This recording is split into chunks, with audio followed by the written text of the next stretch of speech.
welcome guys. Good morning all our friends. Tirupati Balaji excellent class के YouTube channel target with Pawan sir में आपका स्वागत है। जैसा कि हम नंबर सिस्टम पढ़ रहे थे तो उसी में एक टाइप आप लोगों ने पढ़ा था विभाजकता का नियम, और संख्याओं के बारे में पढ़ा था, पूर्ण संख्याएं, परमेय, प्राकृतिक संख्याएं क्या है सब। उसमें कुछ पोर्शन थोड़ा सा छूट गया था, उसके बारे में इस पार्ट में आपको जानकारी देने जा रहा हूँ। और हाँ, आप लोगों को विधिवत तरीके से क्रमबद्ध सुव्यवस्थित एक तरह से अच्छे से सारे के सारे मैथ के टॉपिक्स क्लियर करवाए जाएंगे। चलो तो उसी टॉपिक पे बात करते हैं, क्रम विनिमय नियम। ये जो हमारा पोर्शन छूट गया था, क्रम विनिमय नियम।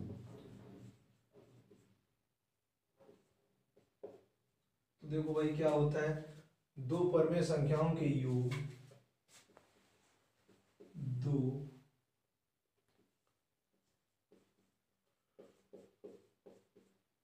परमेय संख्याओं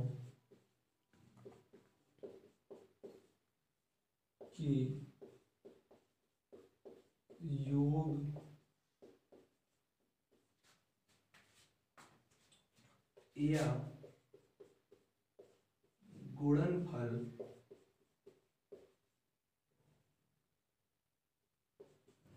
के क्रम बदलने पर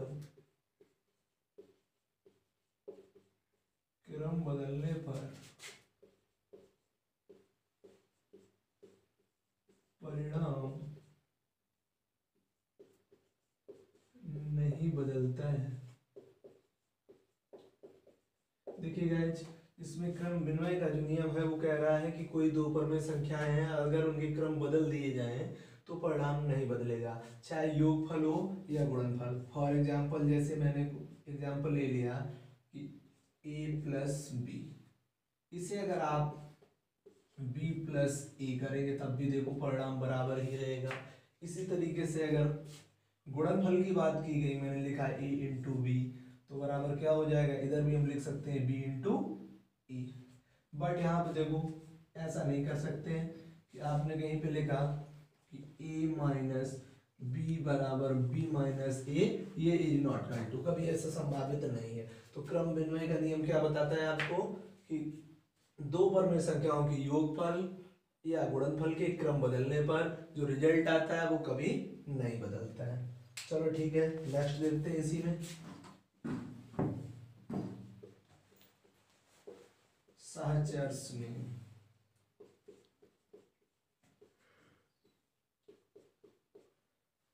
देखिए गाइज, इसमें आपको बताया गया है कि परमेय संख्या के योग तथा गुणनफल परमेय संख्या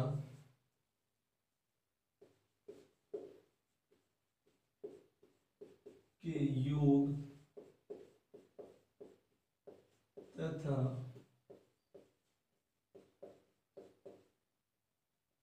गुणनफल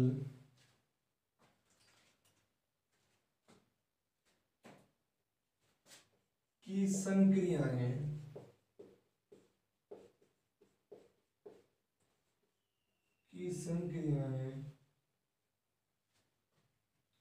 सहचर विनिमय का पालन करती हैं। जो सहचर विनिमय है या सहचर नियम का पालन करती हैं, तो देखेंगे गाइज, एग्जाम्पल के तौर पे समझेंगे। जैसे कोई संख्याएं, उनका योग हो या गुणनफल, तो कैसे सहचर विनिमय का पालन करती हैं।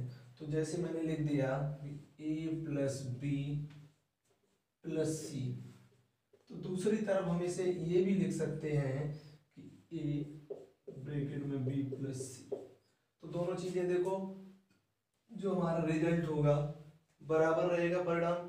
तो इसी से इसी हम क्या कह सकते, इसी तरीके से योगफल की बात हुई। अगर हम गुणनफल की बात करें तो जैसे हम लिख सकते हैं a इंटू बी सी। इस तरीके से इधर देखो एक बार लिख सकते हैं a इंटू बी इंटू सी। तो मान कैसे रहेंगे, बराबर। तो इसे हम क्या कहेंगे, सहचर विनिमय जो नियम है इसका अगर योगफल करें और गुणनफल करें वो भी आपका रूल्स फॉलो करेगा। इसी में देखो एक टॉपिक आपका रह रहा है, आपने प्रतिलोम, अगर बात की जाए प्रतिलोम की, प्रतिलोम क्या होता है, उल्टा, विपरीत।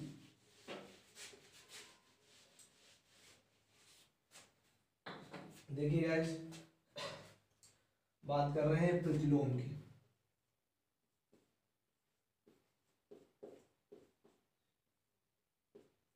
तो देखो प्रतिलोम किसे कहते हैं, उल्टा, विपरीत, अपोजिट वर्ड्स को सीधे समझ लें। और इसमें देखो सबसे पहले योज्य प्रतिलोम, या हम इसका नाम दे सकते हैं योगात्मक, योगात्मक, ये ब्रैकेट में लिख लीजिएगा, योज्य प्रतिलोम।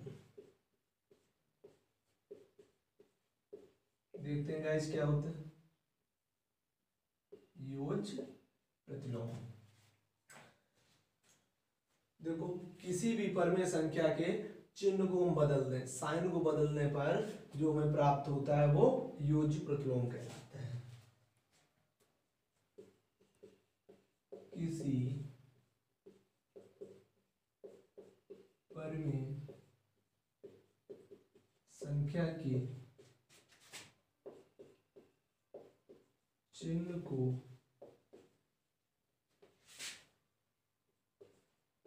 बदलने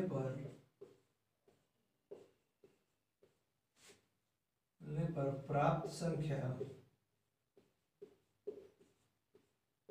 योज्य या योगात्मक प्रतिलोम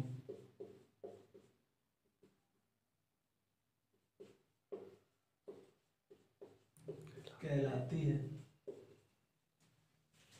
एग्जाम्पल जैसे मैंने ले लिया कि n, तो n का योज्य या योगात्मक बता चुका हूं, दोनों एक ही वर्ड का योज्य प्रतिलोम क्या होगा, माइनस।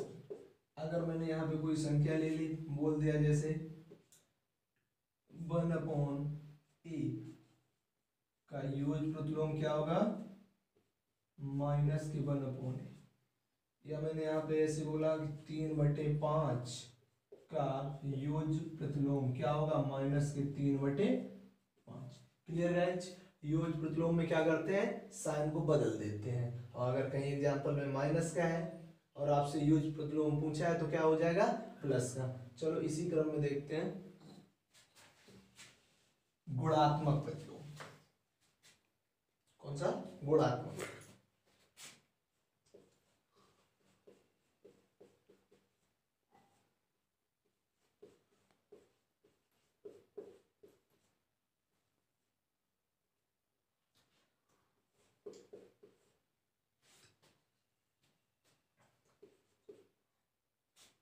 किसी परमेय संख्या, किसी परमेय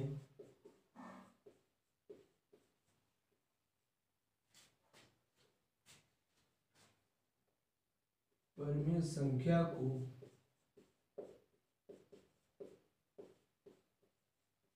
उल्टा करके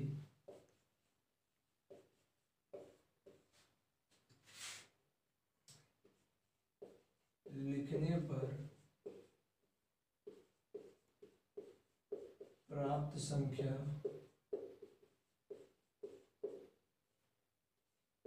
गुणात्मक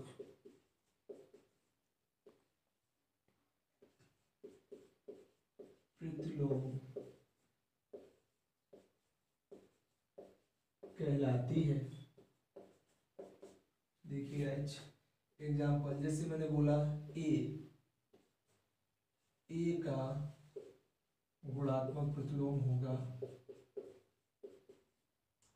तो इसे उल्टा करना कैसे, 1/a।